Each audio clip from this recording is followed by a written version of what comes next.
భగవాన్ విష్ణువు భారతదేశంలో అత్యంత పూజ్యుడైన దేవుడిగా ప్రసిద్ధి చెందినవారు. ఆయన సృష్టిలోనే అన్ని జీవుల రక్షకుడిగా ఉన్నారు. విష్ణువు 3 ప్రధాన అవతారాలను పొందారు: మాత్స్య అవతారం, కర్ణ అవతారం మరియు రామ అవతారం.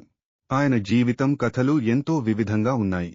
మాత్స్య అవతారంలో భగవాన్ విష్ణువు ఒక చేపగా మారి ప్రళయ సమయంలో ధర్మాన్ని కాపాడారు. ఆయన మహాభారతంలో ఎంతో కీలక పాత్ర పోషించారు.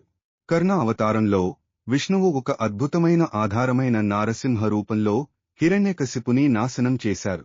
విష్ణువు యొక్క అవతారాలు జీవితం యొక్క ప్రతి దశలో మనకు ప్రేరణను అందిస్తాయి. ఆయన నేడు కూడా మన జీవితాల్లో అహానిక మరియు ఆశ్వాసాన్ని అందిస్తున్నారు. విష్ణువు అనుగ్రహంతో మనం ధర్మం పైన నిలబడాలి మరియు కృతజ్ఞతతో జీవించాలి. ఆయన కథలు మనకు మార్గనిర్దేశం చేస్తాయి.